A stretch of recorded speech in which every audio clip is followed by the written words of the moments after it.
So you want to be a mage, eh? You want to wreck faces with those giant balls of fire, eh?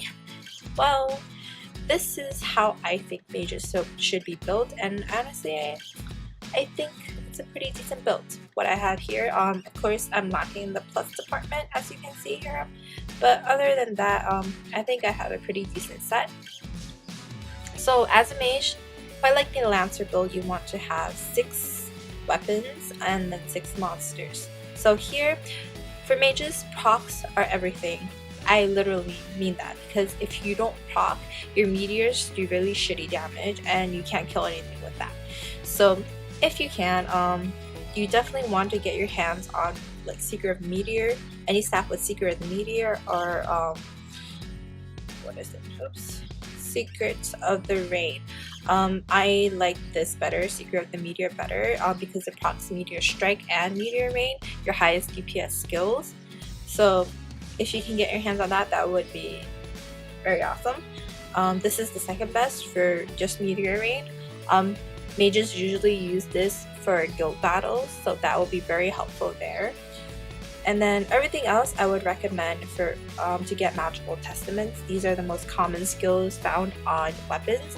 Other than the 3 skills I talked about for weapons, I wouldn't recommend you equipping any other skills. For example, if you ever get these staffs, the Heart of the Photon staffs are not really good because you mainly use meteors as your DPS. That is the skill you want to be proccing so you can kill things, and photons are not going to kill anything, so you don't want to take away one proc for the staff.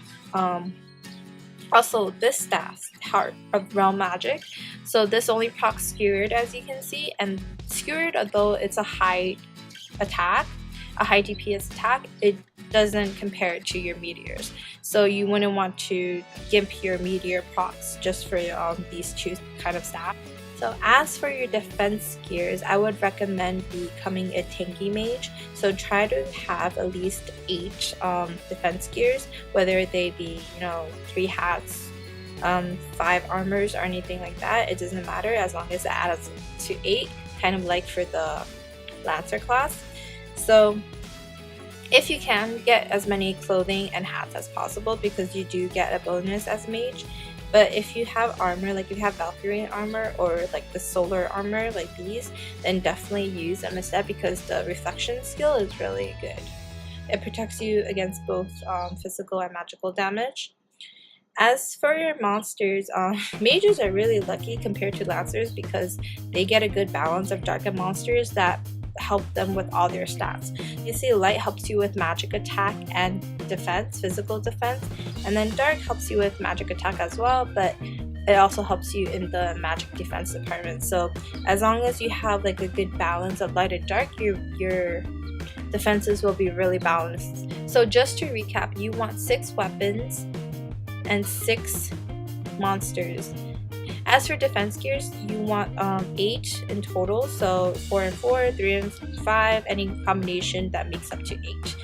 As for your abilities, okay, so ability wise, if you're going PvE, meaning that you're doing quests, I would recommend getting EE, Ether Exchange, if you're up there already, because as a mage you use a lot of costs and this helps you with that.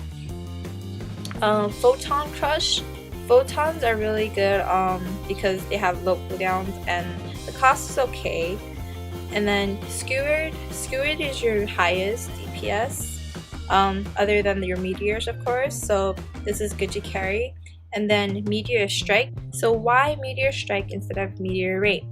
Well, when you're doing quests, you might not always want to be damaging all the monsters at once. This is particularly true for quests that have monsters who use Reflect, like Captain D, for example, in Thanatos, I think. So if you use Meteor Rain and one of them uses Reflect, you're kind of fucked because your Meteor Rain does a lot of damage and all that damage comes reflected back to you. So that's why I don't recommend carrying Meteor Rain. Also, it's a really high cooldown. I don't exactly know how long the cooldown is. It is a 40-second cooldown with a 25 cost. So that ratio is kind of insane for PvE because you will be doing it for the long term. So you want to kind of carry abilities that have lower cooldowns and lower costs. Like, this is a side thing, but I think mages are also the best for farming mats, specifically for farming eggs.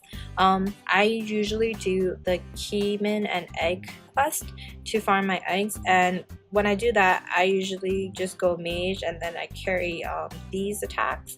Like I carry Ether Burst, Mind Trick, and Mind Hack, something like this. Things that do damage multiple enemies at once, and these usually just kill off the Keyman in one shot, and it's a total bitch to farm the Keymans at a lower level because all you do are ones, and that's just super annoying.